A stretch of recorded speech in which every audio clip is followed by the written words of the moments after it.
La fin d'une histoire d'amour ne se résume jamais à la simple perte d'un quotidien partagé. Elle agit comme un séisme intime qui fait s'effondrer nos repères les plus profonds. Pour beaucoup d'entre vous, ce moment de bascule ne déclenche pas seulement une tristesse légitime, mais une véritable terreur viscérale, une sensation de vide si abyssale qu'elle s'apparente à une amputation. Je suis Jérémy Bessard, thérapeute de couple et sexothérapeute. Dans mon cabinet, je vois quotidiennement des trajectoires brisées par ce vertige. La dépendance affective se révèle pleinement lorsque l'autre s'en va. Le monde s'arrête, l'oxygène manque et l'illusion que notre valeur dépendait exclusivement du regard de notre partenaire éclate. Vous pensiez souffrir par amour, mais vous souffrez en réalité d'un manque de vous-même. Lorsque le couple n'est plus, c'est vers votre propre structure qu'il faut se tourner. Le deuil de la relation devient alors l'opportunité brutale mais nécessaire de reconstruire une autonomie confisquée. Prenons l'histoire de Sarah. Lorsqu'elle passe la porte de mon cabinet, son visage est marqué par des semaines de nuits sans sommeil. Son compagnon l'a quittée 2 mois plus tôt. Depuis, Sarah ne vit plus, elle survit. Elle passe ses journées à guetter une notification sur son téléphone, à relire leurs anciens messages, cherchant désespérément un signe, une explication, un espoir de retour. Elle me dit « S'il ne revient pas, je ne suis plus rien, ma vie n'a plus aucun sens. » Pour Sarah, chaque minute sans lui est une torture physique. Elle a cessé de voir ses amis, néglige son travail et passe ses soirées à ressasser ce qu'elle aurait dû dire ou faire pour éviter la rupture. Sa tentative de solution immédiate pour calmer son angoisse est de maintenir le lien à tout prix, même de manière fantomatique en analysant les moindres faits et gestes de son ex-partenaire sur les réseaux sociaux. Elle croit nourrir son amour alors qu'elle ne fait qu'alimenter le feu qui la consume.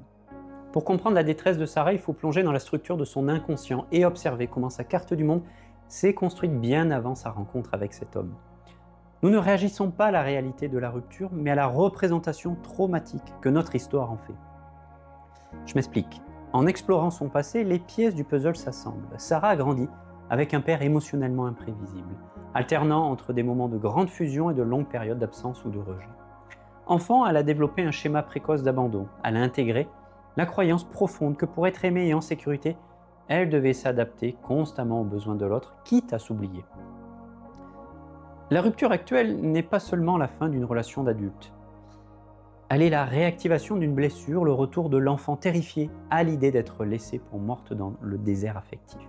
Son ex-compagnon est devenu, malgré lui, le dépositaire de toutes ses attentes de réparation. En le perdant, elle revit l'angoisse de séparation initiale, celle où le nourrisson craint la disparition de sa figure d'attachement. Son deuil est bloqué parce qu'elle cherche la validation de son existence à l'extérieur d'elle-même. Cette souffrance aiguë que vous traversez, ce besoin obsessionnel de récupérer l'autre, est-ce vraiment de l'amour ou est-ce la peur de vous retrouver face à votre propre solitude?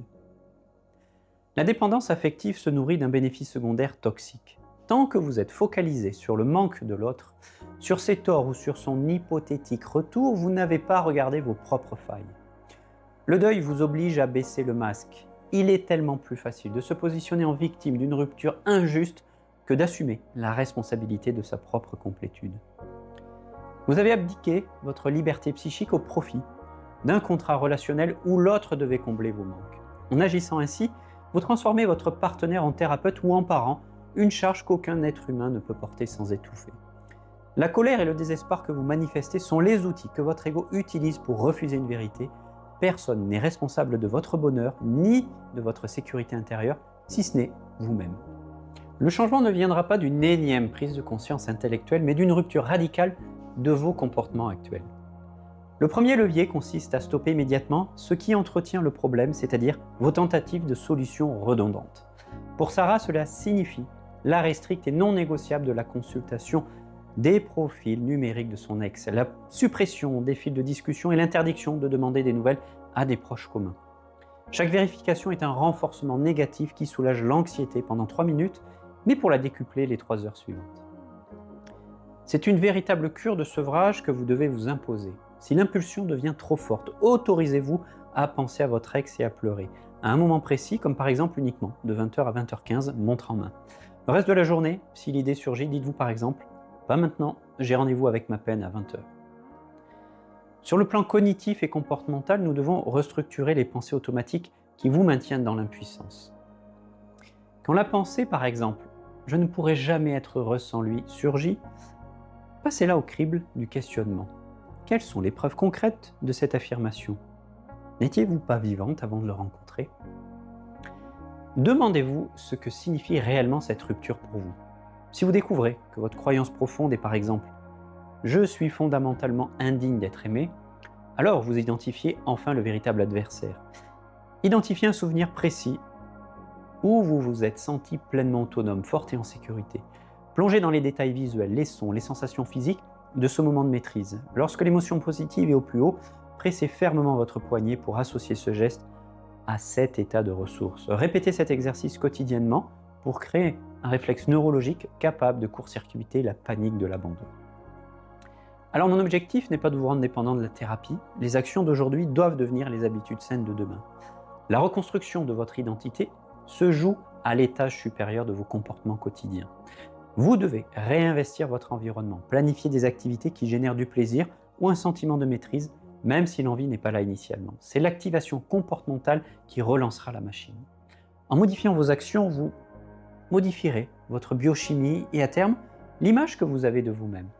Vous n'êtes pas brisé, vous êtes simplement en train de récupérer la souveraineté de votre existence. Traverser la tempête d'une rupture lorsqu'on est sujet à la dépendance affective est l'une des épreuves les plus éprouvantes de la vie d'adulte. Pourtant, c'est précisément au point de rupture que se situe le point de bascule. En acceptant de lâcher la béquille relationnelle, en acceptant de ressentir le vide sans chercher immédiatement à le combler par une nouvelle présence ou une distraction stérile, vous découvrirez une force que vous ne soupçonniez pas. L'autonomie n'est pas l'absence d'amour, c'est la capacité à s'aimer suffisamment pour ne plus accepter de relations basées sur le besoin et la soumission. Vous apprendrez à habiter votre propre maison intérieure. Ce chemin est exigeant, certes, mais il demande du courage et de la rigueur. Mais il mène aussi à la seule liberté qui vaille, celle de choisir sa vie et non plus de la subir par peur du vide. Prendre la décision d'intervenir sur son couple ou sur sa vie intime exige de la lucidité. Pour valider la faisabilité de votre accompagnement, je dédie une première consultation offerte de 30 minutes réalisée exclusivement en visio. Alors ce premier temps d'échange n'est pas une simple formalité, il s'agit d'un moment précis pour identifier le mécanisme principal qui s'est installé au cœur de votre crise conjugale ou de votre blocage intime, mais également analyser les résistances inconscientes et mesurer votre niveau d'implication mutuelle ou personnelle. Et ensuite, valider si mon accompagnement est la réponse adaptée à la restructuration de votre lien. Pour préserver la qualité du suivi que je consacre aux patients et patientes déjà engagés, l'accès à mon agenda est soumis à la validation de ces 3 conditions. Premièrement, le coût de l'inaction. Vous traversez une crise critique et vous refusez de laisser votre situation se dégrader davantage. Deuxièmement, la mobilisation de vos ressources. Vous êtes déterminé à investir le temps, l'énergie et les moyens nécessaires pour placer la résolution de cette crise au sommet de vos priorités. Troisièmement, l'exigence thérapeutique. Vous recherchez une transformation structurelle, profonde et durable, et non un soulagement superficiel ou temporaire. Si vous validez ces standards de responsabilité, vous pouvez alors sélectionner votre créneau. Afin d'illustrer mes propos, j'ai choisi de vous partager quelques extraits de l'histoire de Sarah, une personne que j'ai eu le privilège d'accompagner. Bien entendu, les extraits sont partagés avec son accord et dans le respect de sa confidentialité, le prénom a été modifié.